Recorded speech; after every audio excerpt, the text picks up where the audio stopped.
back to Reaper Pro Tips, the late Monday edition, because Anne is dragging and Kiki has a pig ear she would like to show you. Hi there, Kiki. With me, your host, Anne, and disembodied hands, Quindy, along with her devoted servitors, Justin and John. How are you all today? It is cold here, by the way. Freaking cold. I moved away from Wisconsin for a reason. California, what are you doing to me? Just saying. Hey, oh, come on up, Kiki. Oh, and also there's a Kiki. Also, with a giant paw. She would like you to see her giant paw and her kisses. Good girl. No nibbles on the collar, girly girl. You a good girl? Yes, you are. What a massive beast you are. Look at the massive beast, guys. It's the massive beast. Yeah, good girl. Yeah. Oh, you're so good. Okay, off. Good girl.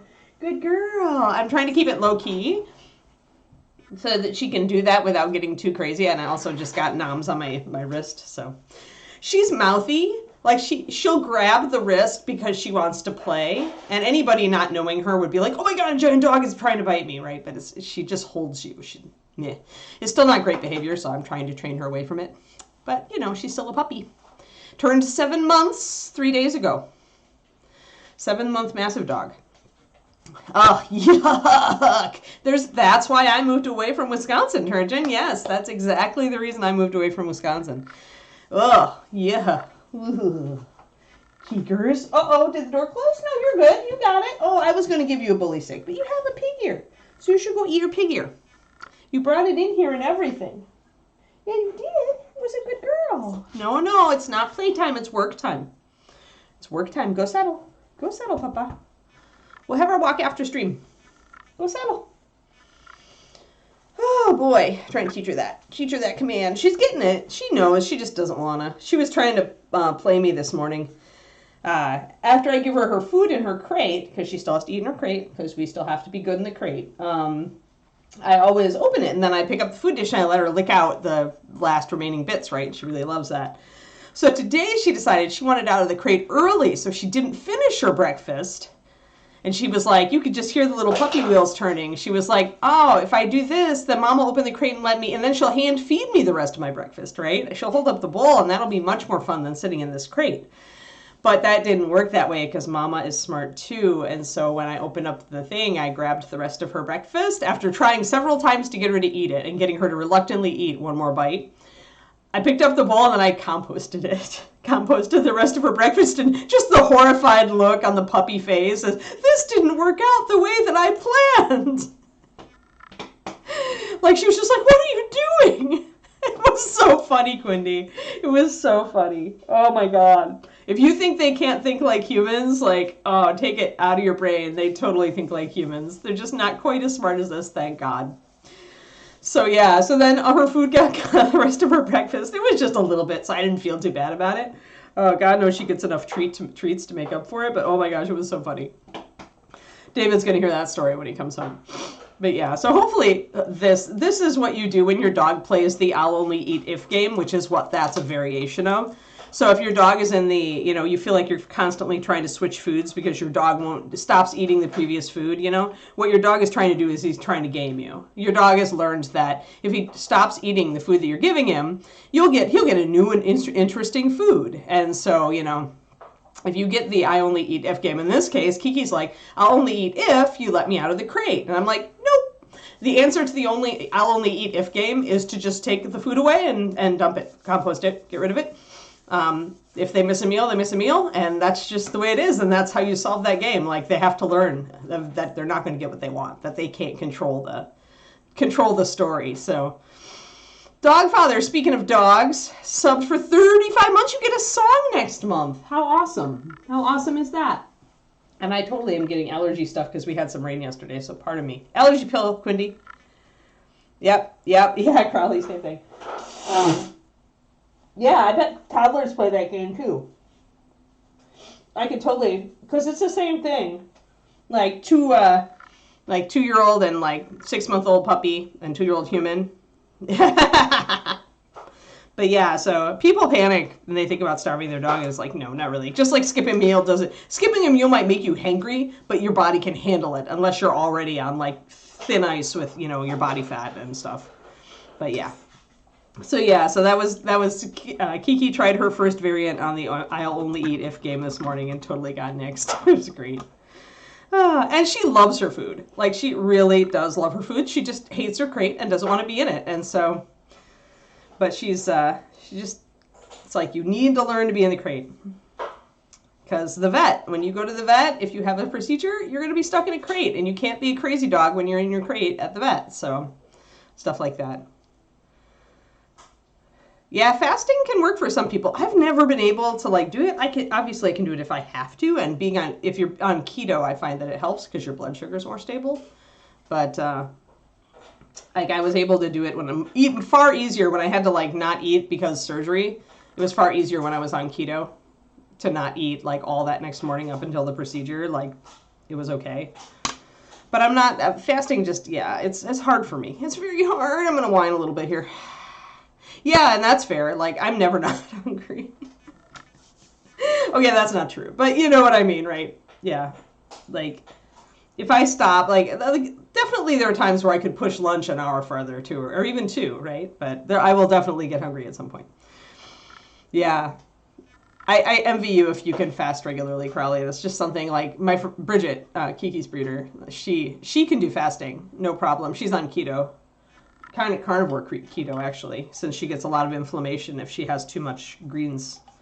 But, yeah. Alrighty. So we got this sunny cleric. So sunny. And we're going to I think I want to get the shield done. So I was thinking about this model and how it could be kind of an interesting lesson because I was realizing that I really want to go heavy in on the gold tones on her. So, what we'll be doing for this mini. Well, and if you know what, Crows, if that works for your body and you feel good, like then do it. Everybody's so freaking different. I mean, if any of us who have tried so many diets over the years have learned one thing, it's that everybody is so freaking different physiologically as far as eating.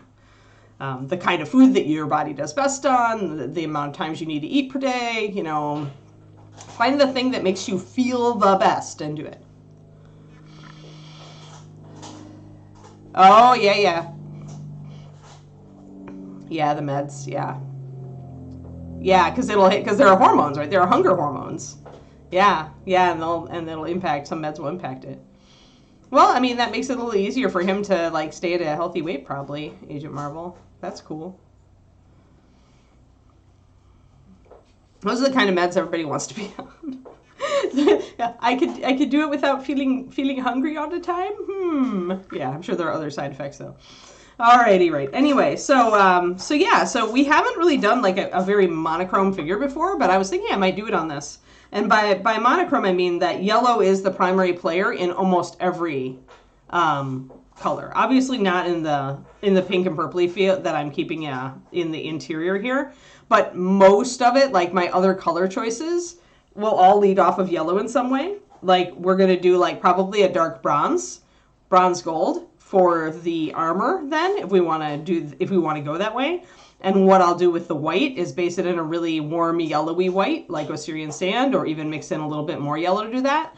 And what we're doing if we do that is we're definitely doing a color experiment, a fun color thing. But our only recourse then to get everything to stand out is to very light and dark. So if you're going to go like heavy on into a single color for the majority of your color scheme, you need to vary the lights and darks. Because if you try to do like different yellows, it's going to clash because they're going to be too close on the color wheel. So the only way to make it work with different yellows is to make sure that some of the yellows are very dark, some are very light, and some are right in the middle here. So that is where we are at. So I think I would like to do that. We haven't really had a model that really lent itself to that up to this point, but I realized in looking at her that she's an excellent option for that because she's fairly simple. Everything is spaced out really well. Like we already have like places that we've put, like we've really spaced out our yellows, right? And I totally could see her with the bronze armor and the yellow off-white cloth here and cloth at her neck. So we could totally do that and it would work really well. Oh, his weight is a big thing. Yeah. Oh, yeah. Yeah, for sure, Agent Marvel. Yikes. Weight is a big thing for sure. Yeah. Yeah, because if you're just not hungry, you could just be, you could kind of be starving and not realize it. Yeah, I bet. Yeah, certainly not a great weight loss solution. All right, so that is my thinking. And I do think then that this big gem here will probably be the same purple pink, the Runic Glow, that we were working with here. That's kind of what I'm feeling at this time, because then we can repeat that pink over here, so we've got more of it hanging around. We don't, and then on the back, I don't know what I'm going to do, if I'm going to do any freehand or not. I might not. I might do a sunburst in the dark gold. Actually, probably that would be a really good freehand for right here. So we can do that as well. That's what I'm thinking. That's what I'm thinking. Yeah. All right, so that said, I need to kind of try my thought, experiment with my thought on the whole off-white yellow. I probably need to still do, for my shading, the Runic Glow plus the Candlelight. I need to mix it to get an orange. And I might actually go all the way down to Lantern. I could possibly go down to Lantern and Magenta. That would be if we went to the Clear Brights. So here's our kind of parallels here, guys, just so I can set these up 1 second. So essentially what we've got here is we're using Orange Phase Yellow and Magenta. Even though we're using actually Runic Glow and Candlelight, Runic Glow is essentially magenta with white in it, maybe a touch of blue, but like just mostly magenta and white. And Candlelight Yellow is mostly Orange Phase Yellow and white. So if you take away those props, then you've really got two clears or two pure pigment colors. You could use the Chimera colors to get an equivalent for this. You could use the Scale Color Artist tubes to get. You could use regular artist tubes. You could paint this model pretty much the way I'm doing it with just these things. But you have to, obviously you'd have to add white. But if you want a shadow, like kind of a purer shadow, like obviously mix these, we get orange, right? So if we want a purer shadow or a darker shadow for our white, then we probably want to use these to have more control over that and how dark we make it. And I'm not going to do like the glazing over the top thing. I'm actually going to mix these colors because they make a pretty decent orange, even though one of them is definitely toward blue, right? So this is what happens when you mix a kind of what I call the off primaries. So the magenta is really made to make purples, right? So the primary it really goes well with is a red phase blue, and then it can make a beautiful purple. Whereas Lantern is obviously an orange phase yellow. So it's meant to be mixed with an orange phase red to make great oranges, or with an orange to make, a vibrant yellow orange. So that's the way it tends to slide. So this one tends to slide toward red, and this one tends to slide toward blue. So that's why they're kind of off from each other. So when you mix a cold red in to make an orange, you're not going to get as bright of an orange. You're going to get a muted orange. And what is a muted orange? It's a brown, really. It's a brown. So if you're looking for a brown to shade your yellow off-white, you can do this. Now, it's not going to be terrifically browny. And if I wanted, I'd have to mute it more. But that's what my thinking is here. I'm going to mix up a shadow. We're going to use Osirian Sand as it's the most yellow off-white that I have. And we're probably going to add just a tiny touch of Candlelight to it, just to warm it up even more, and then use some pure white to highlight it. But first, I want to get my brown, quote unquote, my shadow for that white. And I need a pokey tool. That all makes sense to everybody? Been doing a lot about this whole mixing crap from scratch on the Patreon, and I'm going to be doing even more of it. So it's really the foundation of color theory in miniatures is also some pigment theory. To be honest, it's very much the same thing in a lot of ways. There is my spam. Thank you, Quindy. Patreon.com/paintingbig. $10 tier is where it's at right now for mixing all sorts of different things. We started with skin tones this month, and we're going to do a video to show examples next month, and then we are also going to be working with leather and hand mixing hair colors, all that sort of thing.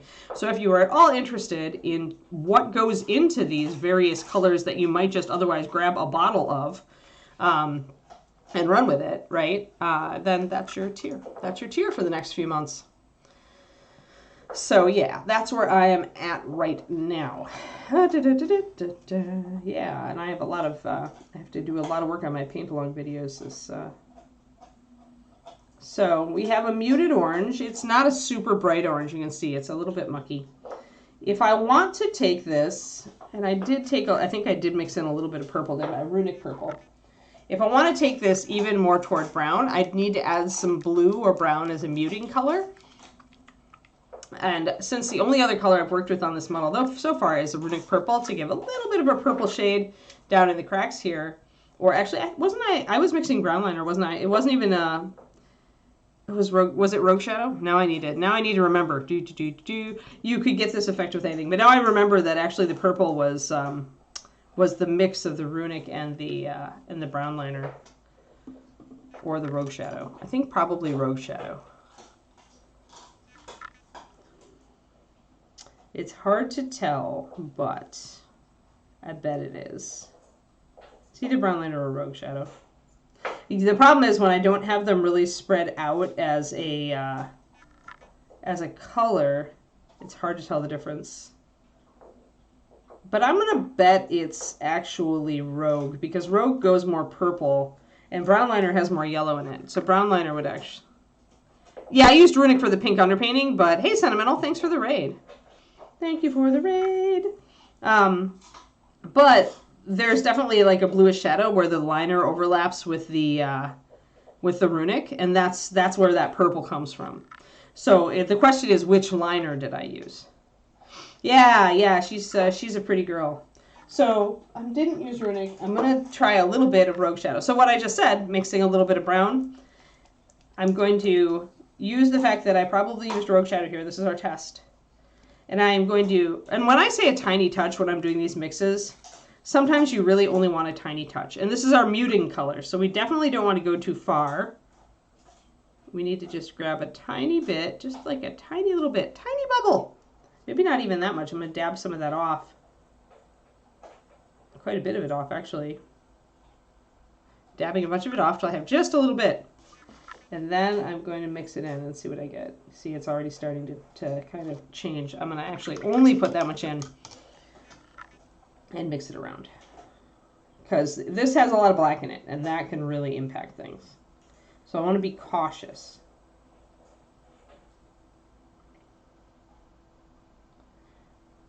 You can only do a little bit at a time. There's a brown. There we go. Okay, that's all we need right there. Right there. So we've mixed brown that essentially is made from the yellow and pink and liner that we've already got on the mini.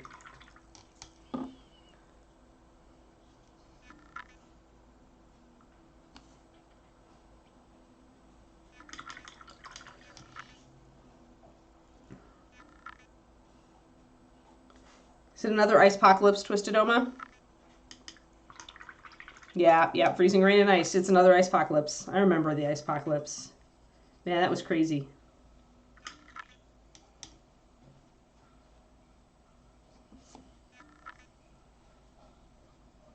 Ah.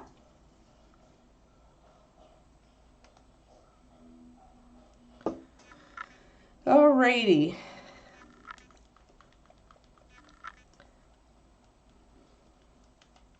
So now we're going to get our Osirian sand. Yeah, those are never fun. Hunker down and make sure you've got candles and ice and everything you might need. I guess you don't need more ice. You can just put your freezer stuff. When you lose power, you can just put everything outside and it'll be just fine. That's the sad when winter storms. Yeah, it is so cold here too.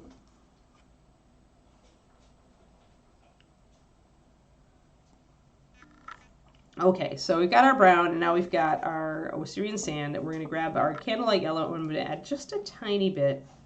Even though this is yellow, technically it does count. I want to really push it as far as making all of these different yellow areas very, like, have something in common, even as they are very different. Because that's kind of our experiment here, right? Is we want to use a dark yellow, a light yellow, our mid yellow. We want to use different kinds of yellows. and really have almost a monochrome figure. I mean, we do have an accent color with runic purple, or runic glow rather. But otherwise, we're going all yellow all the time. So, and specifically candlelight. So I'm gonna, and again, just a tiny touch. Like, we are talking tiny touch, people. Like, and you might think that that little of paint doesn't make a difference, but it does. It absolutely does. And the reason that I'm being very cautious,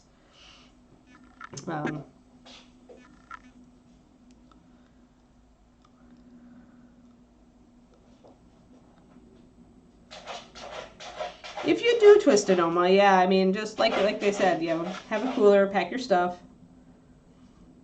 All right, I'm going to put this, there we go. So just a little bit of yellow. We'll yellow up our Osirian sand just a little bit. I still haven't thinned this, so I wanted to, a little bit more. There. So now this has warmed it up and made it even more kind of an off yellow, which is good. I like that. All right, and then we've got our shadow color next to it. I'm going to put my water into these guys. Oh, sorry, I was totally distracted by teaching, and I didn't even notice she was trying to get the knots out of the floor again. Thanks, Shadow Raven. Keekster, how about not destroying our floor? That might be good. Pretty sure that Daddy paid enough for this house that he would skin you and put you on the wall if you damaged the floor. Now that I put that idea, that's what I always used to threaten my old dogs with. Kiki, no ma'am. Maybe she's got it. She's actually not pawing at the knots. She's pawing at the shoe rack. So maybe she got her piggy or under it or something. 1 second while I go check. What do you got? What do you got, Pop? What'd you get? What did you put under there, huh? Did you put anything under there, or are you just being a dingo? Yeah, you're just being a dingo. Okay, it's time to go. Come on. Yep. Yeah, I'm casting you out. Sorry. Into the wilderness, Papa. Yep. Yeah, can't let you do that. Be good. Go settle. So I just put a pure Osirian sand in. See the difference? So that little tiny bit of candlelight yellow, you can see how this is the light of the original color. You can see how much more yellow it shifted it just to add that tiny bit of additional yellow to it. But it really makes a difference as far as how it makes it go with this. So normally, again, if you tried to do this using different yellows, they would clash because they're just too close to the color wheel. So instead we're using the same yellow, but we're just mixing it with other things to make lights and darks. And we're going to use lights, mostly lights and darks, to differentiate the different zones on this figure. But everything is going to tie back in to that warm yellow pigment.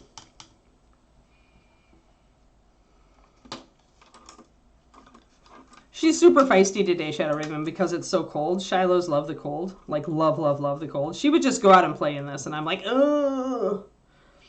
But they get very frisky, our dogs, when it's cold out. They love it. One of Kiri's sons, Ajax, they called him, his owners called him the Yeti, because when it got to 40 degrees and below, 30 degrees, he would go outside and he would refuse to come in. He would just lie out in the yard, in the snow if there was snow. That made him happiest, but of course it was Texas, so there was seldom snow. And he would just lie out in the cold, that was where he wanted to be. And when he was inside, he always had to have the AC or the fan. He had Leo's coat, so he had a really thick coat. But Shilohs in general tend to love snow and, oh, we got a little bit of goof on here. Tend to love snow and cold. And they get very frisky when it is cold out. Unlike the rest of us. And it doesn't matter if you get the short coat like Kiri, the smooth coat, or if you get the plush. They both love cold temperatures. And we always joke that it's the Malamute behind them. The Malamute genes that Tina brought in when she separated from the AKC and started the breed.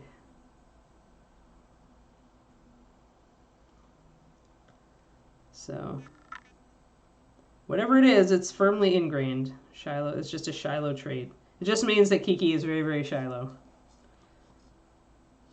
Not only does she look it, she's got the personality traits.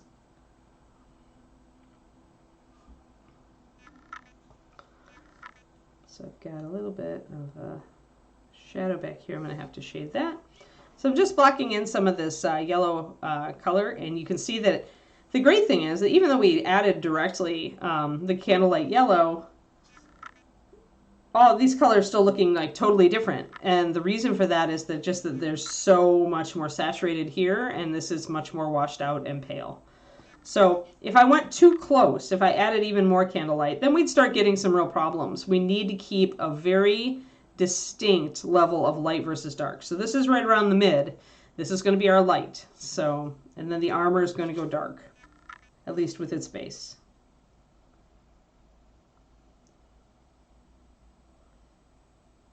And that's going to enable us to paint an entire figure in essentially what are various shades of yellow. Or almost the entire figure, not counting the little pink, and yet not have anything clash. I'll put another coat on this in a bit. I've thinned it, and it is very thin. The off-whites generally do not have the coverage of pure white. Just always remember that. Even off-whites with lots of white in them, like Osirian. Any of the off-whites have a fairly heavy load of white pigment, but they usually just do not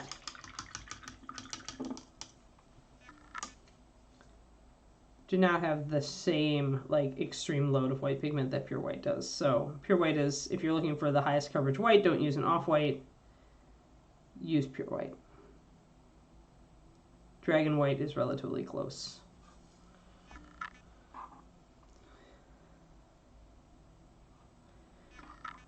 Yeah, I mean, Leo dealt with Texas.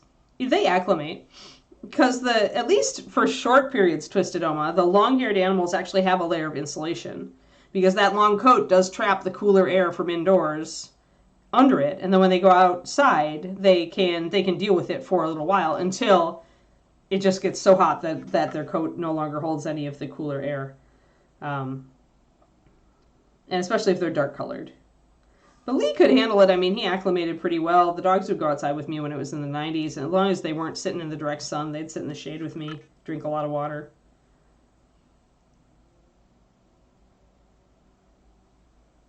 But part of the reason, well, I just like the smooth coats. We had 3 smooth coats in one plush, but it was, for Texas, it was a good decision. I didn't make it for that reason. I made it because I really love the smooths, but in our next, like, if we keep a Kiki puppy or get another Shiloh, it's going to be a smooth coat.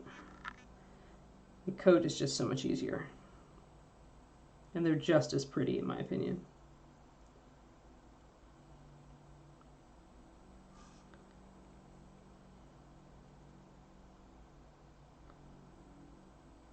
But yeah, I know a lot of people with plush Shilohs in Texas. I mean, several of them, of course, own my own dogs from Curie's litters.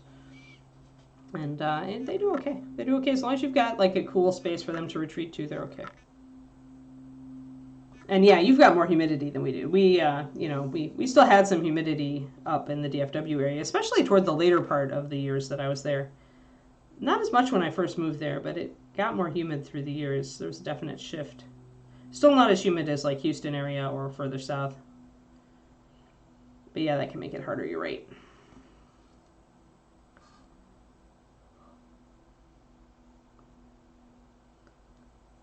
But yeah, a lot of the plush coats do okay in the heat, like as long as they have a place to retreat to that's cooler, or a fan permanently on them. And the people think the smooth coats don't do well in like really cold temps, but that's not true at all. Like all of my smooth coats did great in cold. Like it would get down, into the 30s or 20s in the DFW area, and we would get snow like once a year or ice. So it would definitely get to freeze. And my smoothies loved it as much as the plushie did, so. That's the kind of thing where, like, our Canadian breeders will sometimes be like, I don't want to breed to a smooth. Nobody thinks they can handle the cold. And it's like, they can. Otherwise, nobody up there would own German Shepherds. But it is what it is. It's me championing the smoothies in our breed, pretty much. Me and one other breeder really love the smooths.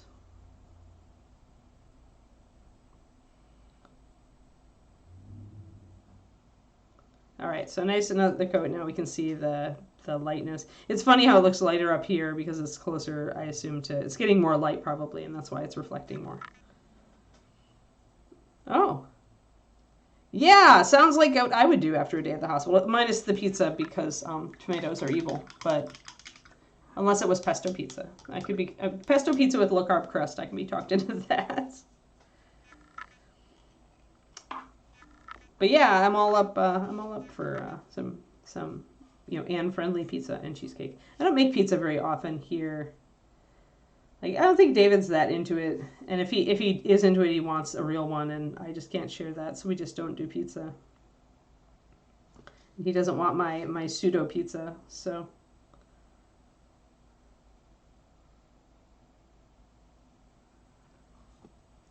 So we'll let that dry, but that's coming around, so we're getting kind of a feel for it. Now we can kind of decide on the shield. Couple options. Because I was at first thinking we'd do yellow on the background of the shield and then do the wings in the darker gold. But the other thing we could do is we could do white on the background of the shield and then do the wings in yellow, the cross in yellow, and do a bronze around it.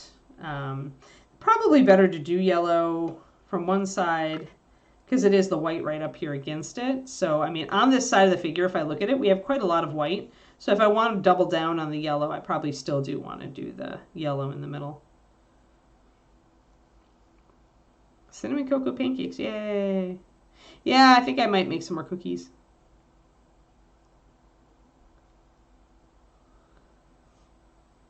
I always used to, during, near my hospital when I was going through the surgery stuff and I was going down for, my post-ops and such, it was actually quite a drive for me to get to my hospital. I went to that one because I loved my surgeon. But there was a P.F. Chang's right next to the hospital. So my treat for when I had to go to a hospital thing was that I got to go to P.F. Chang's for lunch. Yeah, it's a cross. I just am looking. I'm calling it wings just because it's like reminds me, just kind of the shape of it reminds me more of wings. But I was thinking actually, Pendrake, I wasn't going to paint it necessarily like a cross. I was thinking I might paint rays into it, like a sunburst instead. So, because even when you've got a shape to work with that looks like it should be X or Y, you do not have to go with that. And so if I don't want this shield to be a cross, I can make it something completely different. No. But not in color. Not in color theme, Pendrake. I think I want to make the gemstone purple. Remember, the point of this is to actually try to make yellow everything except for little touches of pink. Because I want to see if it works. And if it works, it's going to work because we go light-dark alternating. But I think I do want the actual yellow behind this. I'm just kind of hesitating over what I want to do with this. Although if I do want it to be sunburst, then that would argue that I should actually do this in the gold and do the background in the white. Thinking about it. I could do a little bit of the... But we're not going straight purple on this either, remember? We're doing the pink. I'm thinking about it. Actually, that could be interesting. All right. I'm gonna make a call, but I can still paint over this call. So first, we would need to put down a white layer anyway to do yellow, to do our pink, I think. So we'll do this for now. And then I'm going to think about it. But yeah, I'm not worried about heraldry with this figure since we're doing kind of a color analysis. If you weren't here earlier, Pendrake, what I'm doing with this piece to make it more of an interesting and just kind of a new thing is we're going to paint pretty much the whole model yellow, but we're going to vary just the... Not sure. I'm probably just going to do that one in bronze. I mean, it's the same color. It's the same shape. You don't have to do it in the same color.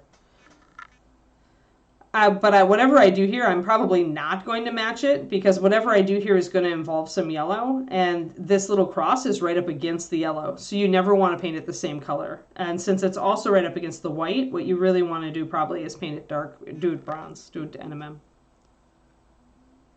Yeah, the sun rays. But I might steal kind of part of your idea, Pendrake, because we are working with this runic glow as kind of a shadow. I might actually introduce some of that runic glow like here up next to the sun rays to get kind of that dawn feel. Like over this white instead of over the yellow or under the yellow. Kind of thinking about it.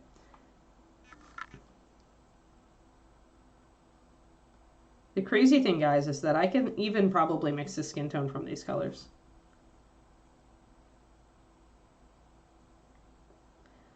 So I could almost mix every, like, I could do every single part of this figure probably in the same 3 colors plus white.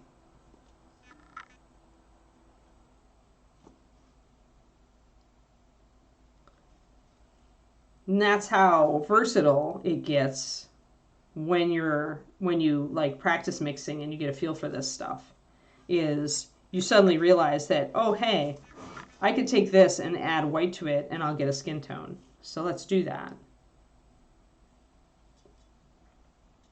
And it's a peachy color, but I think I want a little more pink, but I can do that because I've got runic glow. That's not crazy, just standard Anne.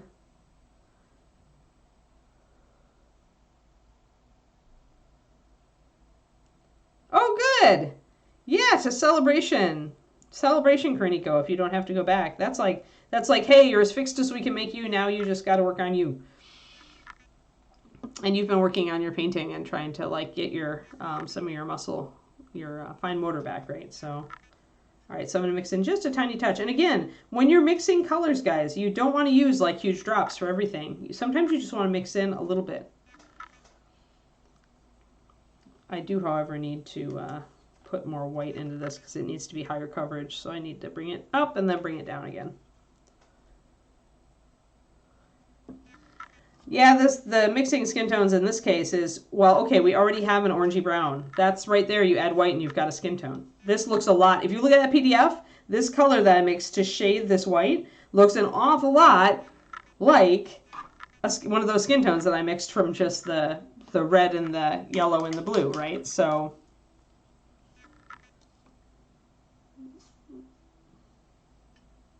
I want more coverage though, so I'm going to go in here and get more coverage.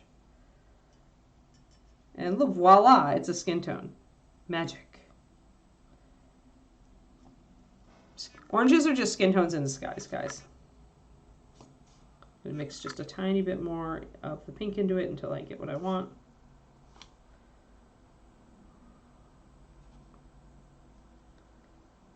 There we go, it's a little bit better. I want it a little more rosy. There. That's a skin tone. I think everybody can agree that it is. Awesome. There you go. That was the Ranger, right?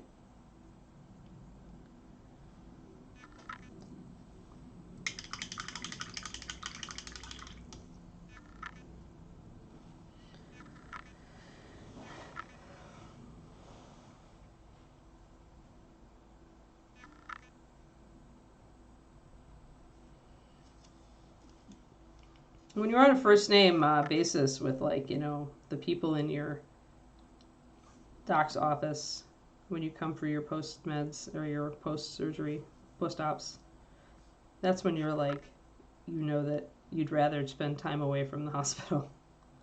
They would always be like, why are you back? And I'm like, don't ask. Although I was always cheerful, very cheerful at the hospital because, you know what? Attitude is everything.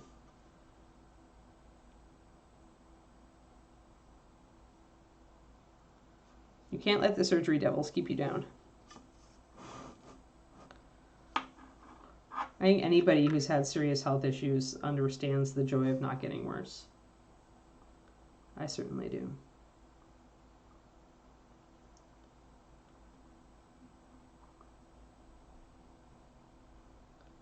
All right, so just blocking that skin tone in, and it is a skin tone.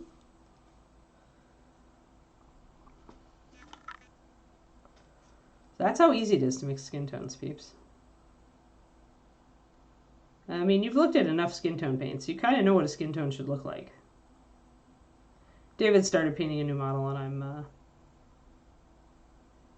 going to ask him if I can show it to you guys at some point because Those skin tones are very interesting on this new one that he's doing.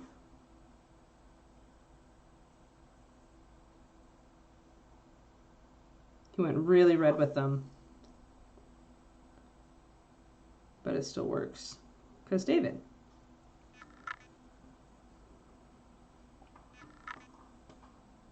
And I worked up more on Anubis, actually. He's in the other room, sadly. So I cannot show you. But I was working on his metallics over the weekend. I've realized I'm really close to getting done on him. So it would be nice to get him done and finish my first model of the new year.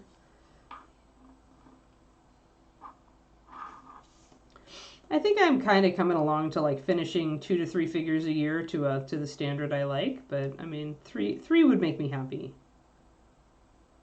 It would be cool if I could do more, but I get that I'm a very slow painter and don't have a lot of time for the hobby right now, other than working in the hobby.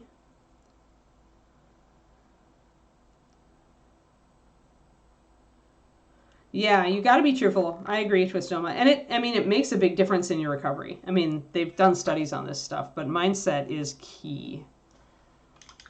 Like being cheerful, keeping a positive attitude, like if you don't do it, like that's just, yeah, everything is just worse. All right, I'm going to grab some of my Rogue Liner and I'm going to line a bit around the face, just a bit. Oh, Courage, you're funny. But isn't it funny when you get boots and it's like stomping time? That's funny. We can still be little kids sometimes, all of us.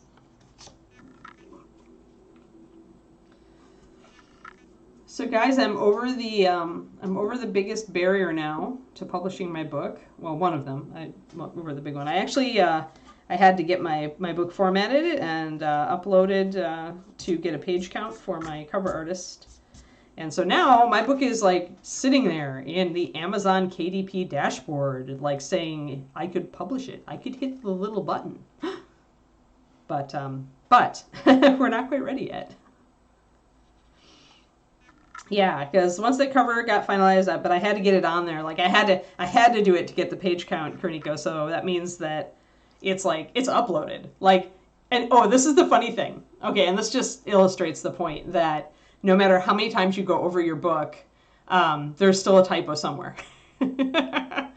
And no matter how many people you have go over your book. So after all of this, after 2 editors, multiple rewrites and rereads on my part, and David's mom proofreading, and having beta readers go through, Amazon KDP still found a single typo when I uploaded my digital book.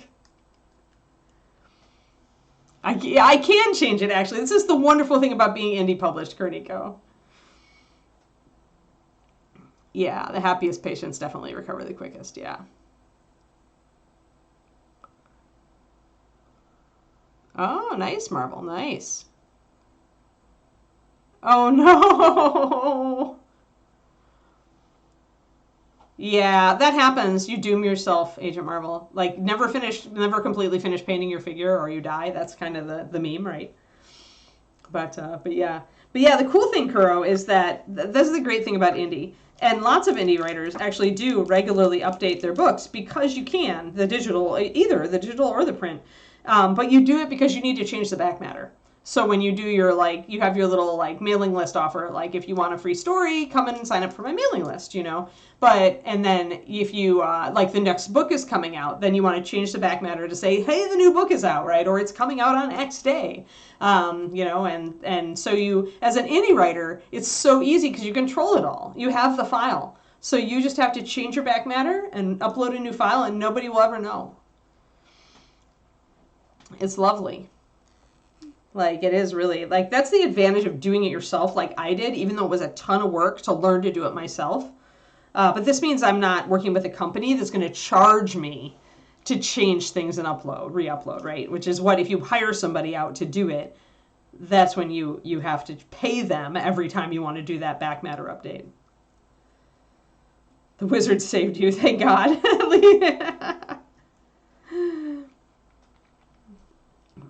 But But yeah, so it's up now, and I just have to figure out things like pricing, and I need, obviously my cover artist has my specs now, so she can complete the cover for the paperback and hardback edition.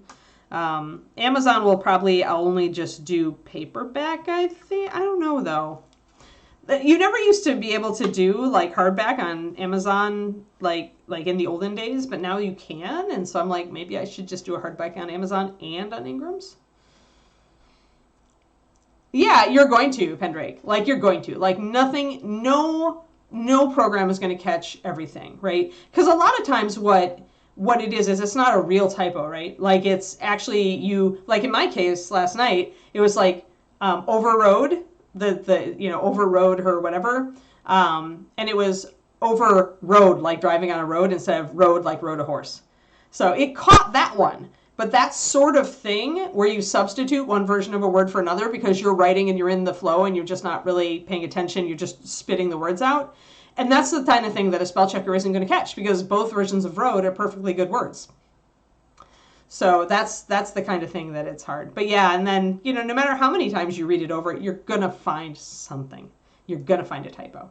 And that's why, you just can't obsess about it. You have to give yourself the best chance of not having a typo, except the fact that there's probably one or two still out there that your readers are going to find and tell you about. But the great thing about being an indie is that then you just go into your file, correct the error, and upload the new file, and then you're typo free. Yeah, oh yeah, big tempo. Absolutely, there is at least one or two more in. But I was surprised that the spell checker actually did catch, like, one that people had missed. So yay, good. Thanks, spell checker. Thank you, Amazon, for that. And then they tell you so that you can fix your errors before you upload, and then re-upload the book, which is nice.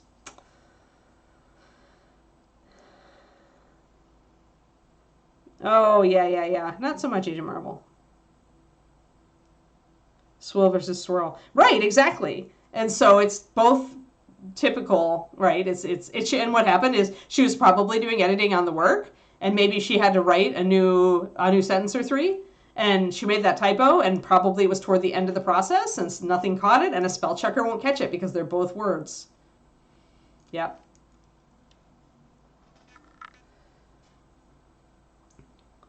I'm not sure if Grammarly would catch it. I think that program might catch those kind of things because I think it also looks at context.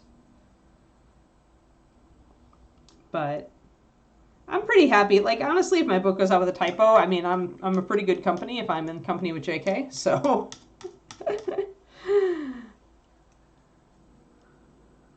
oh yeah, for sure, Big Jimpo, for sure. Yeah, and I tend to have pretty purple prose. Well, not really, but you know what I mean. My prose is not spare. My prose is very descriptive. So yeah. All right, so I'm gonna, now that I've got that, I want to line around the face and around the shield, but I do want to put one more layer of this off-white on the shield first. But yeah, so my book is actually there. Now I actually have to choose like territories to publish in, and I have to figure out my pricing for all those territories. This is all the crazy, guys. And now I'm in trouble because I have visual assets for the first time, guys. I have a whole bunch of graphics stuff that my artist did for me, including advertising images and stuff like that. So essentially now, before my website was all just like kind of words and most of it was unpublished, but now I actually have to go back and finish my website, which, by the way, involved learning WordPress. We can add that to the rest of the things I had to learn to do from scratch to publish my own book. So yeah, you guys, your job now, if anybody ever looks at you and suggests, or looks at a friend of yours who's like self-pubbing and suggests that it's easy, you should give them the incredulous, the incredulous look, because it's so not easy. And there are so many things that I had to learn to do here. Oh no. Yeah, there's always one that's missed. There's always one that's missed. And I'm resolved. Like I'm very, very like painstaking with my work, but I'm just like I acknowledge this because, as you say, the best writers in the business, even with professional publishing teams, have at least one typo in the book.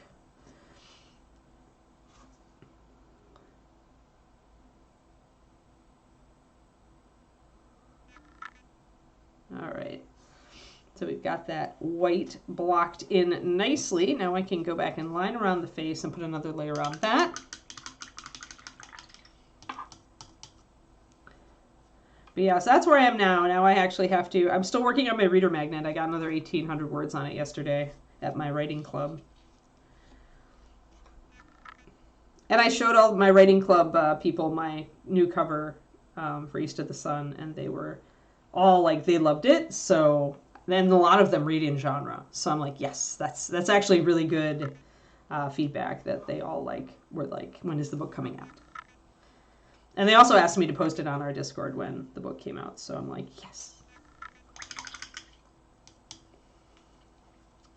So yeah, I'm pretty happy with that. I'm like, you just never know. The real test of a book cover is, you know, if you show it to people and they're like, oh my God, you know, or they're like, oh, that's nice. You can kind of tell the difference.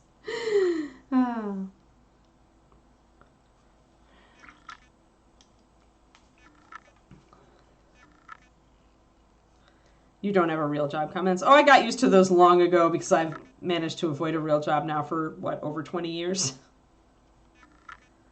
And I'm planning on keeping on doing it, guys. Yeah, since I was 30-ish.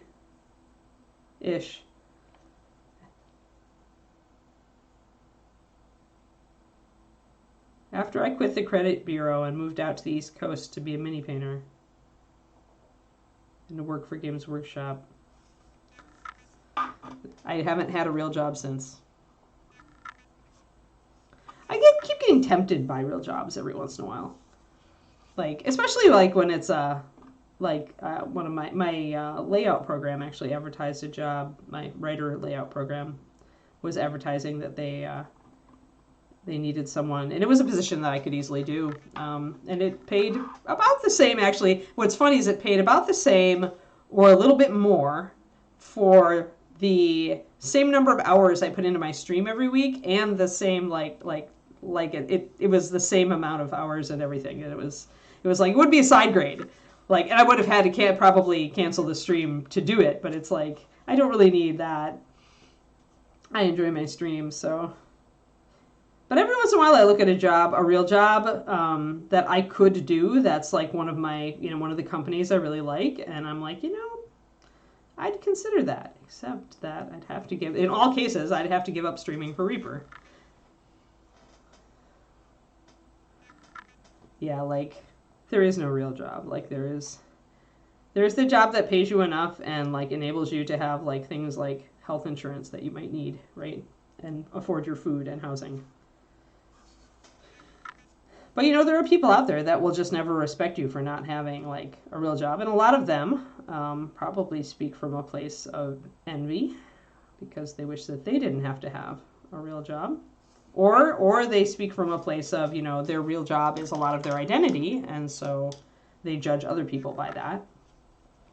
It is what it is.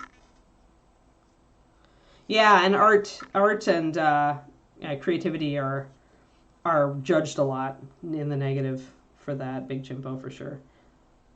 Even though, like, I work so hard at this writing thing, so hard. There's so many things that I had to learn and have had to do. Like, I've worked harder at this than since Reaper put me in charge of the paint department and I had to learn paint chemistry. Like, that's the same amount of work. I put the same amount of work into that as I'm putting into my writing and learning all of this stuff to be able to publish my own books. So it's like, and I'm betting it's a lot more work, just filling in the eyes here, a lot more work than I would, put into a quote-unquote real job. It's certainly harder than I worked at Equifax. And everybody would respect me for working at Equifax, right? That's a real job, quote-unquote.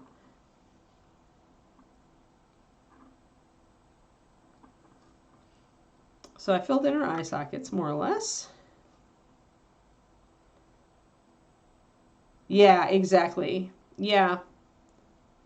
Yeah, my dad was never happy with my job, with my choice of rampaging off into the great yonder. My dad's still probably, I don't know, hope my dad is happy now. You know what, though? The weird thing is, my dad always wanted to write. Like, he used to write when he was in college, Mom said. So even though my dad hated me working in miniatures, if I get published, like once I publish, if I do well by my books, he will be proud of me for that. But he won't be proud of me for the miniature stuff. So it's weird. It's very weird.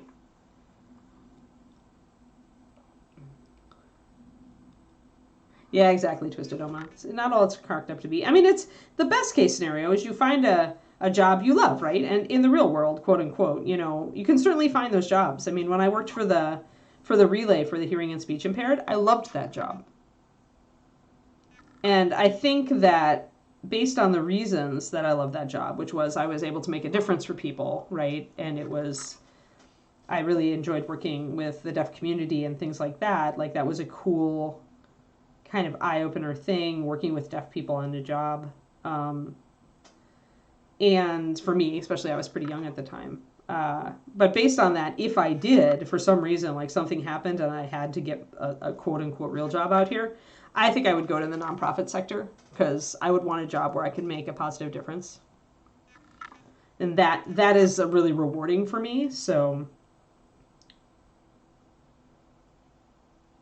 The job itself can be kind of a slog, but if I'm making a difference in the world and the people I work with are cool, it's all good.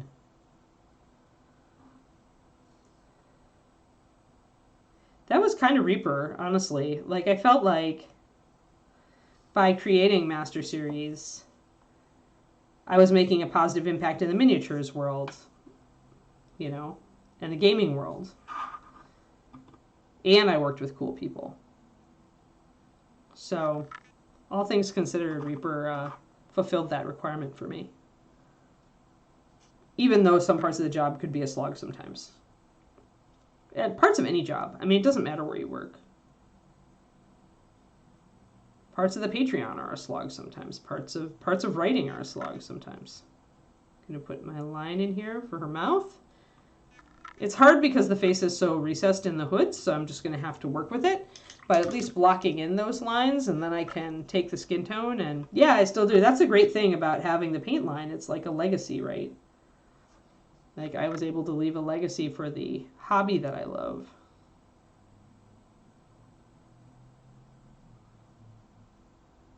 And that part of that is actually something that is important to me.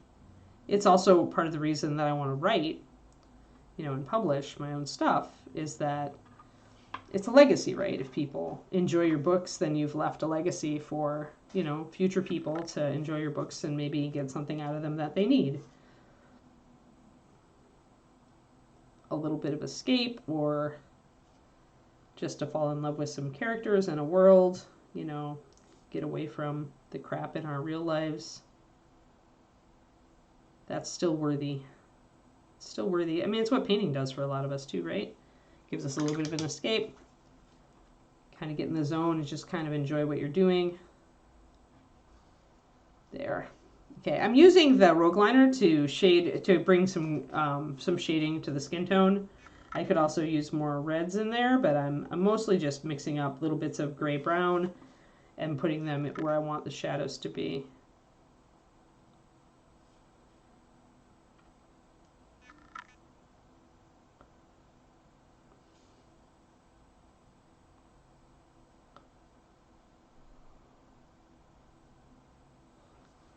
Putting a bit of a shadow there over her.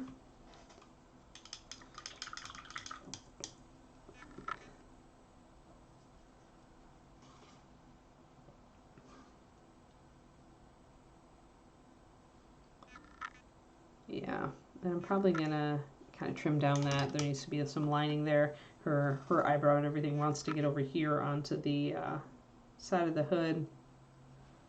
So I'm going to take some dark color and trim it down. Yeah, but doing a face stuck in a hood like this can be very fraught. So just take your time. Remember, you can always go back and touch things up.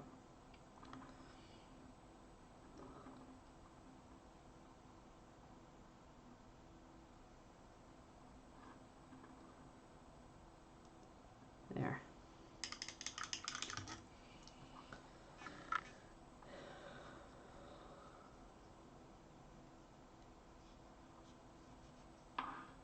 Yeah. Yeah, a lot of us. I think here in the States, especially, but it could be anybody, anywhere all over the globe. But many, America just buys into that whole um, achievements thing, like status and achievement um, will make X happy. Um, and so our whole culture is kind of built around that. And it's nice when people can kind of step back from that and say, no, yeah, kind of meritocracy. It's more, I mean, but it's a but meritocracy I feel is kind of the wrong word, right? Because technically, if you are, if you're writing books that people love, you have some merit, but people are unlikely to actually give you cred unless you're published by a big publisher, right? So there's this you have to be like part of an approved, like there's, and it goes back to what you were saying, Big Chimpo, too, about our ideas about acceptable and the arts and writing and things, all of the creative careers. How about that? And it's so weird too because these days, having a good IP and being creative are so valuable in the job market, but nobody wants to give you cred for it. Like, kinda butts, yeah. Yeah, status not merit. Yes. Turgent. I feel like that's on the nose. That's on the nose. It's all of the above, actually, Big Chimpo. I really believe it's a combination of hard work, skill, building your skill base, striving to be better, perseverance, and luck. Like, I think that it's all of those things. And I think that if you look at any successful person, you're going to see a combo of all that. They had to persevere, to get through. They had to, they had to have a certain level of skill to get where they are. They had to have a bit of luck to get where they are, and they had to work.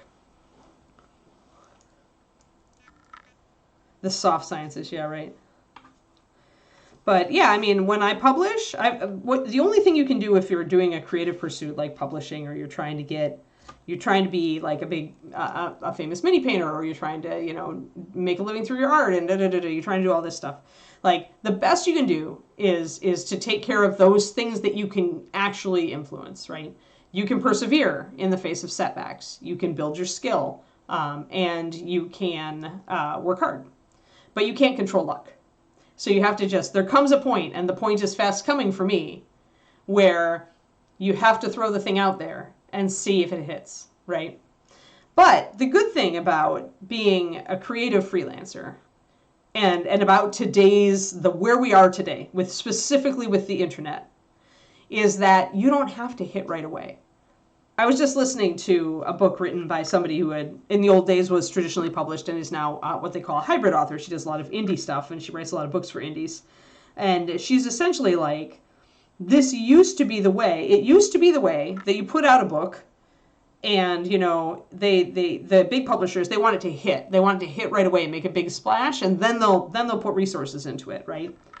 But in reality, and this still happens, like, a bunch of us read, Neil Gaiman's Stardust. We read it years ago. We read it maybe right when it came out. But there are still new readers discovering that book today. And so it's not like it's not going to, and honestly, if like a sequel film came out, or if Neil wrote a new book kind of set with that tone, sales of the old book would pick up. So it's not like any book is ever like dead just because it doesn't do successful out the gate. And that's what I always have to, that's where perseverance comes back in, right?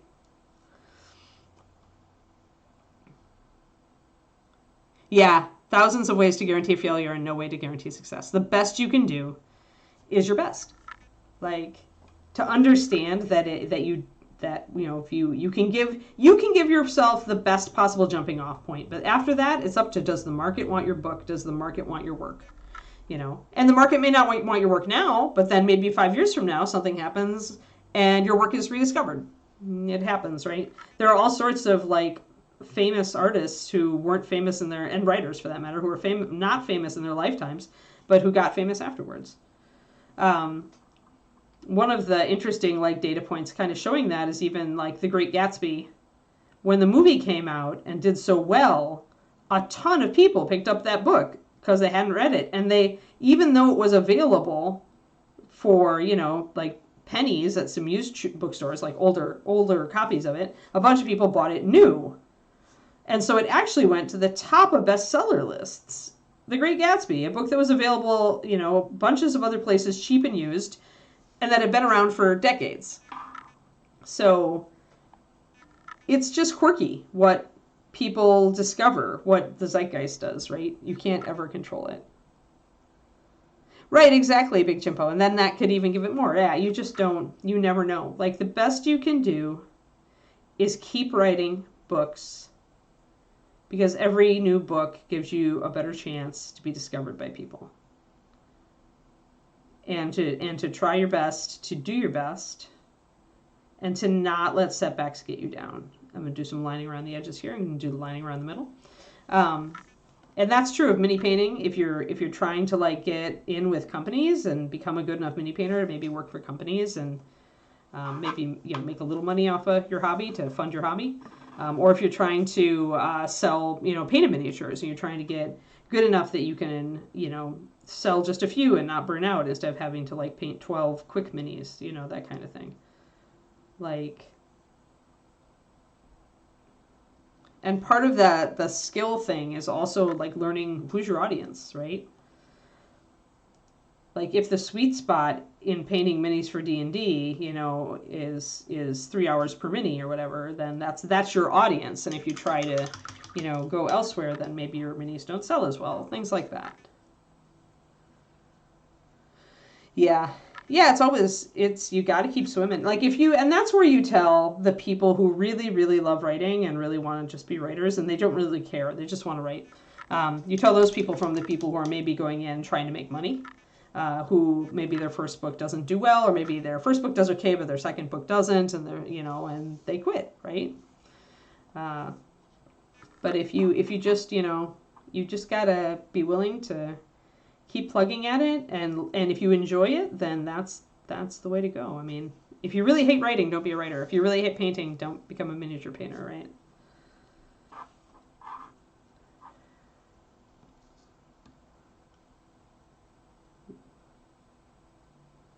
Being a writer or a mini painter as a job is not easy.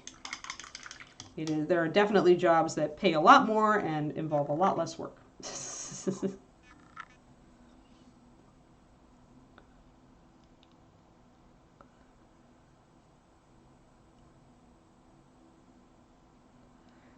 Yeah, that's nice, Twistedoma. That's great. Yeah, he understood. Your hubby understood where it was at. Yeah. Like, it's like, you can make a fresh start. I mean, he graduated when he was 50. I'm publishing my first book when I'm 50, right? It's like, you can't say it's never too late. Although, it really is never too late to just, try to do something that you've always wanted to do.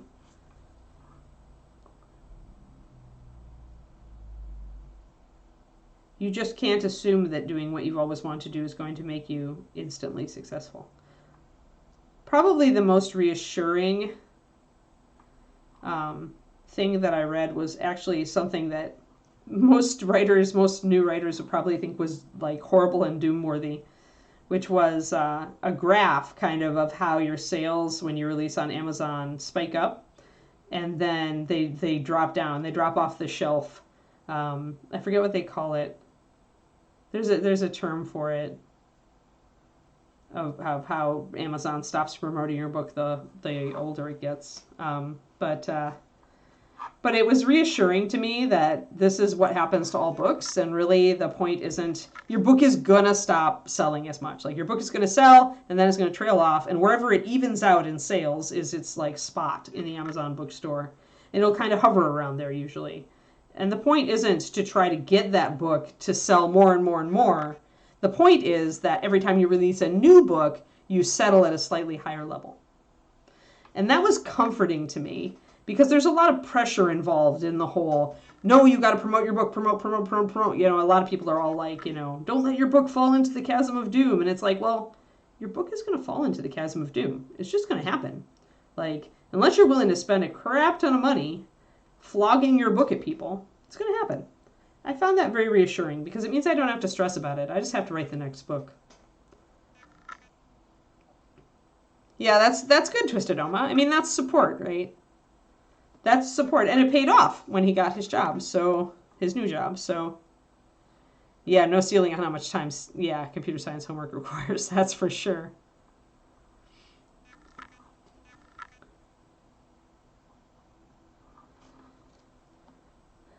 So, yeah, it'll be interesting. It'll be interesting. I'm excited though. But now, guys, now the thing is, I have to finish my website.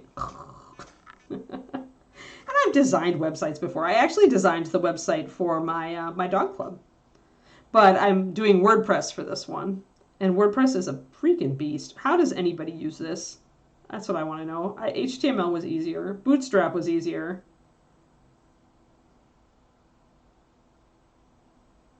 How does anybody use WordPress? I'm just like, I take one look at it and I'm like just instant overwhelm. But I just have to grit my teeth and, you know, watch one video at a time and plug on through.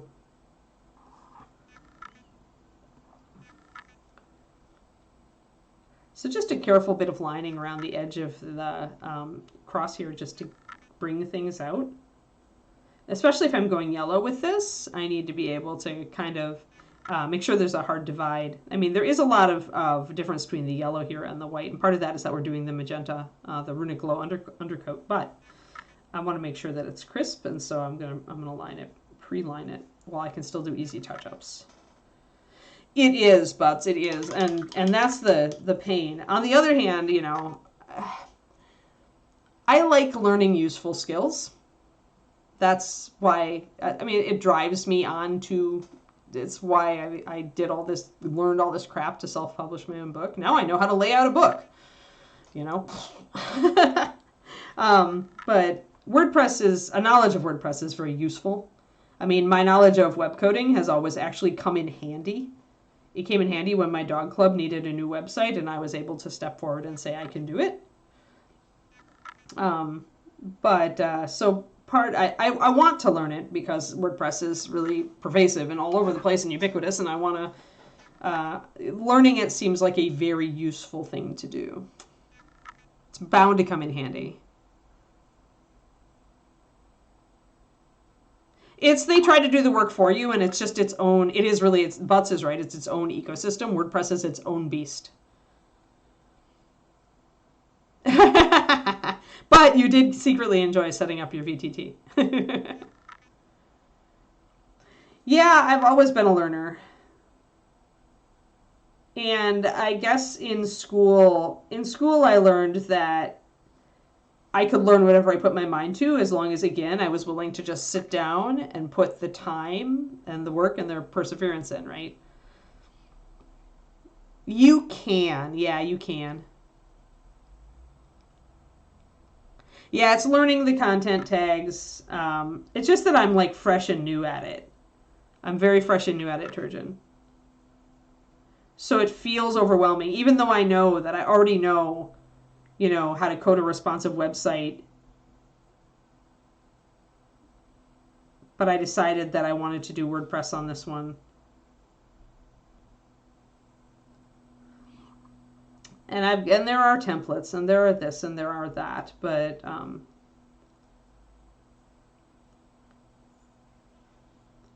I know that it'll look, I'll be able to make it look okay, right? It won't have that many bells and whistles, but it doesn't need it. It just needs to be an author site that says, hey, this is me. This is about me. Here are my books. Here is when the next book is coming out. Here is my mailing list. And then eventually I want to put some, like, you know, probably some free little fiction or something up there. Like I had in mind, I actually have an idea for an urban fantasy that essentially takes my current world and moves it forward into the modern day. Because my current world is set around, like, it's an alternate version of our world, and it's set around early 1800s-ish, early to mid 1800s. I was thinking maybe the urban fantasy might be a cool thing to just put out for free in little bits on my website to see if people like it, because it'd be a different genre. So Oh yeah, I bet you can do it. You can do a ton of stuff with WordPress, and that's kind of why. Yeah, Crowley, have fun. That's kind of why I really wanted to learn it. Like it's just like I said, it's just a very useful thing to know.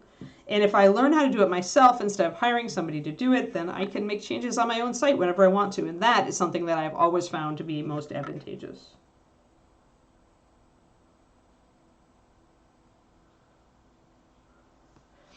So yeah. But that's the next thing. And now I held off doing any more on my website because I had no graphic properties, right? I was waiting on my cover art so that I could utilize like themes from the cover art to kind of dress up my site, right? So now I have to spend some time doing that and finish my reader magnet.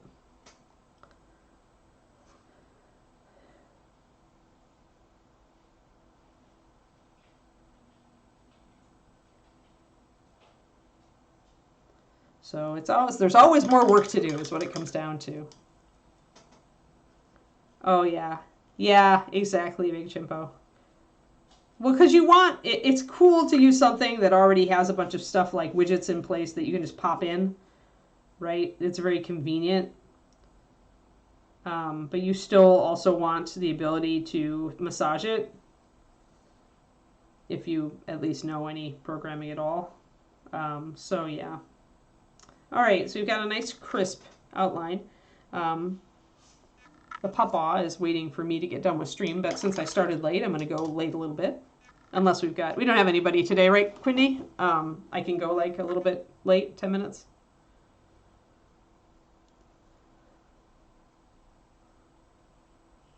Yeah, Turgeon, I feel it. Yes. Yeah, for sure. That's for sure. Yeah, I just like the ability to, because you always want to update little crap, right? If you're me, I have that kind of brain system where I'm always going back over things, and every time I go back over the thing, it gets better. So, and over the years, I've just learned that this is part of how my brain works, and that's why my first book took so many years of revision. The second book's going much faster. But yeah, so my website is the same way. I write a lot of it, I stop, I sit on it, I go back, look at it, and a month later I'm like, oh, I could trim this down and do this, and this would be better. And so I do like the flexibility of changing it myself. And now I'm going to put a shadow underneath the shield. There's a kind of an awkward join here. Okay, cool. Thanks, Quindy. Yeah, so I'll pop all this up here, and then I'll get my shadow in there. So this is kind of like a weird fill-in area that you definitely want to drop a dark shadow in. So we're going to use our rogue liner and pop a shadow in there. So it essentially tells people, hey, don't look up here. This is just filler. There. And then we can put there, and I need to even out that little area there. But yeah, so that's my next task, and it's the never-ending tasks of... But hey, after I've done all this once, guys, doing it the second time for book 2 will be so much easier. And so much of it is a one and done too, right? Once I get my website done, I've got my website, and all I have to do is update it and add pages if I want. And once I have my, once I bought my layout software and learned to use it, I don't have to do that again. I know how to use it now, and I already own it, stuff like that. So a lot of what I've been doing, the reward of it is that I only need to really do it once or pay for it once. Eventually I'm going to need to learn some advertising, but for now we are just using passive advertising, which is to say book cover and blurb.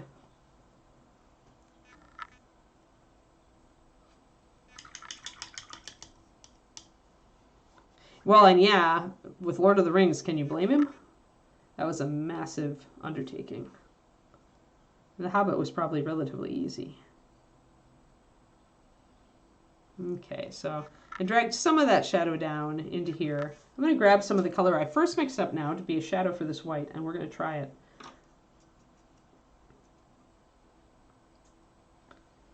I'm going to kind of pop it in there and see if it's a good shadow. I think it's going to be. I think it's going to be a good shadow. So I just want a little bit of shadow here, and we want to blend it in. 9.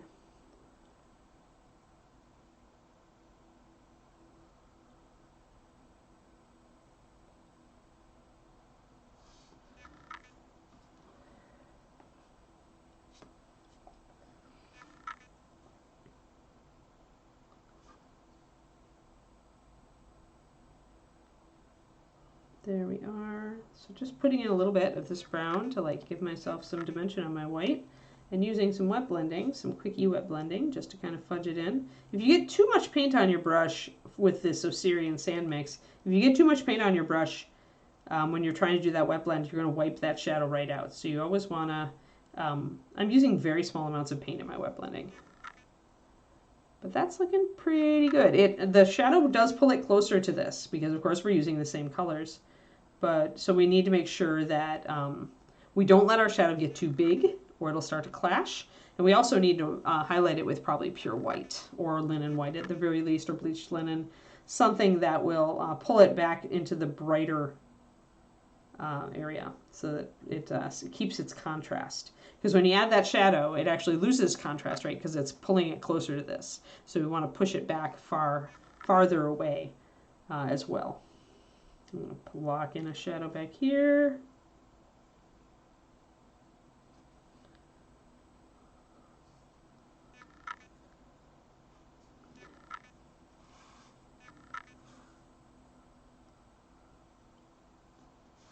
And again, working in these back areas can be very difficult, so just take your time and try not to mess up anything that you've done that you really like. And I'll probably add just a tiny bit of rogue shadow to that, because back here underneath the shield, there wouldn't be quite that warm of a shadow. It'd be a little more grayed out. So I've got my warm shadow in there, but then I just added a little bit of liner, so it's a little bit more, see how it's a little more gray than it is here. So a little bit colder.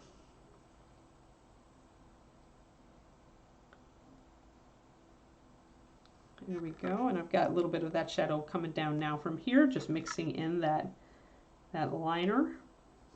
And I'll just work on blending that in a little bit here and there.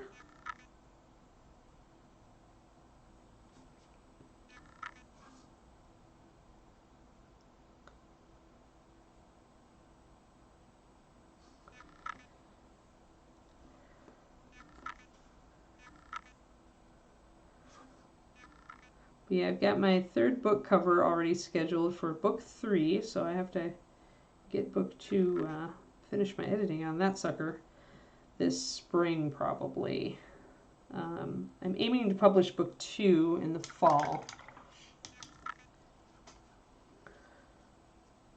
I kind of like to have a lot of lead time. I don't want to ever be pushed to rush a book, so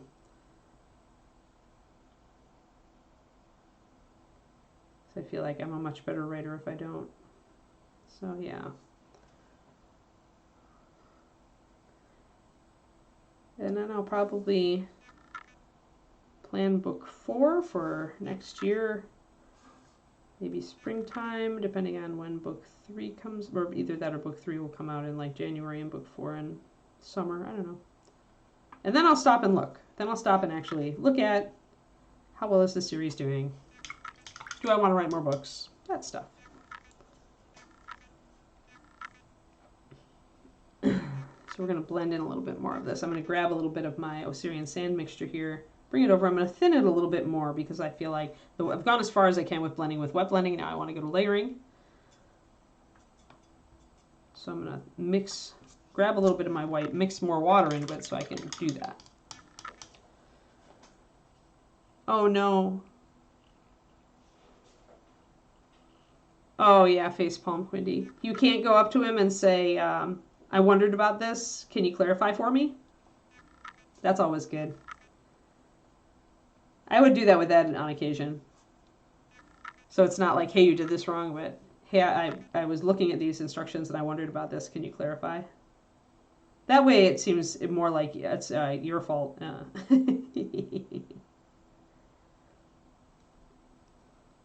Sad but true. less confrontational way to do it, I guess. Yeah. Yeah, right, Big Chimpo. Right. Because then you can get into a discussion, right? Then you can say, can you clarify? And then when they clarify, you can say, okay, I just wondered because I noticed blah. And then they have a chance to go, oh, yeah, well, let's do this. But you know your boss, Quindy, so, you know, I'm sure you know how to handle your boss. Oh, yeah, yeah. I feel it. I feel it, Quindy. Okay, well, if it's not going to waste a lot of time, then you're right. You probably want to do. So layering, guys, has softened. See how that softens that blend. So just taking real thin paint, you can see how thin my layering mix is here. You can see how it just is barely even showing up on the side of the palette, and it's pretty transparent. But it's not actually transparent because it does have a lot of white in it. So when I paint it over, it does make a difference. But that's how you do smooth layering. Like, it's really got to work with the thin paint. And I will say it over and over. I keep trying other brands of paint just to see, you know, how they measure up. But nothing does layering like Master Series. Nothing. Because all those other paints are going for coverage. You have to thin them so much to get them to the level where you can actually do good layering with them that they're almost always separating at that point. So you're just letting yourself in for a load of frustration. Can you do it? Yes, you can do it with those paints, but it just is so much harder. And sometimes you just can't do it. Sometimes the separation is so bad or the opacity is so tough that you just want to give up, and you may as well. But Master Series is meant to go transparent. It's meant to do these beautiful blends. Like, because that's how I painted for the longest time. Now I mix it up a lot. But, I mean, I've been working with Chimera now, just like I worked with Scale Color Artist. And I've worked with Scale 75 before. And when I thin to this point, they all separate. Look at that. That color's still in solution. There's no separation. And I've thinned it down to the point where it's water. Like, this is the strength of Master Series. This is where it works its magic. So for people who don't do a lot of smooth blending, or who don't do it at all, yeah, lots of other paint lines will work better for them. People like Sergio, who actually do kind of block painting, but then they use an airbrush glaze afterwards to do their blending. Yeah, they can use any paint they want because they're using an airbrush to glaze with, right? You could do glazing with a brush and get the same effect. But if you want to do layering, and it does give, I think, a particular look to do layering, then Master Series is really your thing. And even glazing, I think it's the best at glazing too. Yeah, there. Yay! Yay, Quinty Solution. No, it's just they fight you. They aren't meant for it. This is the problem. Well, it's not a problem so much as it's just the way those paint lines work. But this is the issue with a paint line designer going for coverage over everything, which is every other paint line except Master Series. I keep being disappointed. I keep looking for the paint line that is like Master Series, waiting for somebody out there in the industry to get the light bulb flash to go, oh, everybody else is just doing this same thing. Maybe I shouldn't do this same thing. Maybe I should look at what Reaper's doing. They're still doing okay, you know? And nope, everybody just goes coverage. And that is the thing. That's the thing. And that's why Games Workshop does all those different. Yeah, that is why you got in a mess trying to make a glaze out of a GW base paint. Yep. That's why GW gives you different things. That's why they give you, contrast paints make great glazes. Just thin them with a contrast paint medium and do a glaze. Richard. That's why GW does, GW hands you the fish. They're not going to teach you to fish. They're going to hand you the fish. And their base paint is called base for a reason. Because that's what it's meant to do. And it is a fish of a particular type. Yes, I agree with you, Kodiak. I agree with you. It is easier to mix. Because the problem with all of those paints that are super pigmented, like the Chimera colors, is that you've got to throw so much at them to mute them down. So in order to get this, like, you know, the colors, they encourage a very saturated paint style because you have to do so much mixing to like tone them down, and you have to understand mixing to do it. Well, yeah, and you can do coverage, but then switch to MSP for your other stuff, Richard. Like, that's what I always tell people. It's like, if you want your perfect coverage, use a different paint.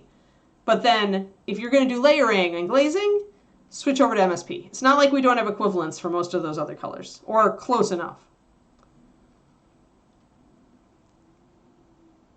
Yes, they'll hand you a fish in exchange for shells. But you know, and it varies. Some people find MSP hard to work with because they're used to working with pure pigment colors. And there's so many colors that they just are like throwing up their hands and they just don't get it, right? And that's fair.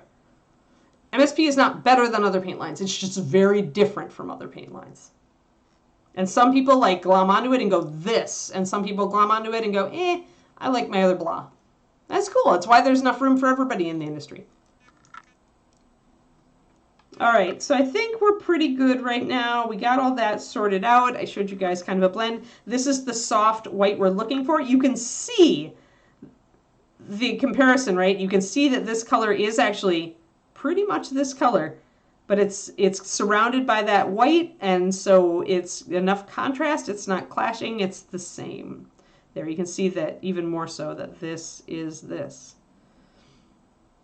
So that's where we're running at this point. This is how our white is going to be done. And then I'll put an additional highlight of pure white on the very tops to just push that contrast even further. But so this is how we can essentially paint the entire model in 3 colors. 3 colors plus white. And weird colors, right? Like, well, technically I'm using Osirian sand too, but if I wanted to, I could have mixed Osirian sand out of these colors, and that would have been punishing, but I could have done it. So yeah, of all the weird things, so limited palette, right? But when you have, I mean, the only thing you can't do here is really a blue, right? You can't do that. Yeah, that gives us contrast, having preserved the pink. But yeah, this is pretty much this plus a white. I mean, if we just went with Osirian, we could, if we didn't go with a pure white, we could still make it work. But technically, like I said, I could use a pure white, and I could mix this color with this and just tiny touches of these guys. So yeah, so mixing. And a lot of times, like I said, is learning. Mixing is like a whole bunch of different things. It's learning what happens when you mix 2 particular colors.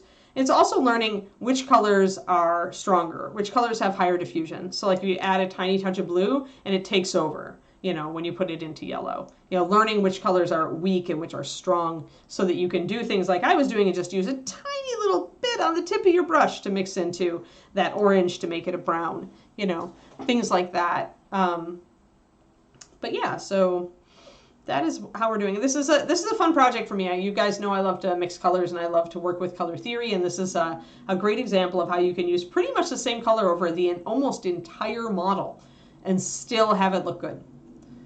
So this is fun. This is fun. I especially like that we mixed our skin tone with all the colors we were already using. So yeah. Yeah. Yeah, swatches are helpful though when you're starting to try to, especially when you're working with MSP, because our different reds are very different. It gives you an idea of what pigments might be in those reds that make them different, and that lets you make good decisions on mixing. So, although, you know, you could certainly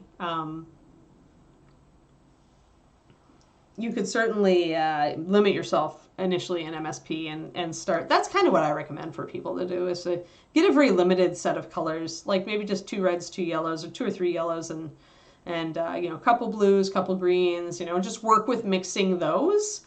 And then if you do it that way, what you do is you see, oh, I can mix everything except X, or I really can't mix a bright blue-green with the colors I chose. Like, I'm always getting this washed out result. So then you know that when you next have money to buy paints, you should buy a bright blue-green and do that, right? Or buy a different green and see if you can mix what you want. So starting with a very limited palette and just mixing with that, and then discovering what you can't mix as you progress through your models. that is going to give you I think, a very good understanding of mixing with MSP. You don't even want to start with like looking at 400 colors. You want to start looking at 20. Maybe not even that. Maybe you start looking at 12.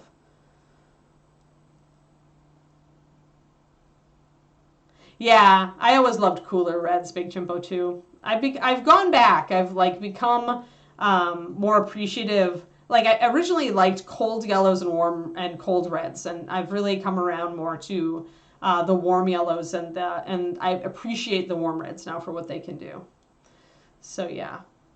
All right, we'll call it. Now I've made up for all my late start by going really late, and now Kiki really needs a walk. She's been very patient though. Oh, she's flopped in front of the gate. She's like, Mom, walk, please. But hopefully it'll be a little warmer out. But yeah, so like that's what I recommend, guys, if you're going to start mixing MSP. Let's see what the temperature is. Is actually start with the starter set and just grab an extra red, extra yellow, extra, you know. Yep. I hope you all had fun. Was this a good stream? I think it's really cool what we're doing with this model, so I hope that you all are enjoying it and that you're giving you some ideas. And for those of you who do the limited palette challenge with the Reaper Challenge League, this should help you. So, yeah, good. I always love talking about color mixing. You know it. Okay. Thanks, everyone. Hey, Lizana. I will be back tomorrow. We will be working on Sophie. Hey, and I'm probably going to do her hair, and then we're going to start talking about, like, NMM and stuff. It'll be crazy. All right, guys. Much love. Twisted Oma, stay safe, and I will be back tomorrow morning. Thanks so much for tuning in, everybody. Bye-bye.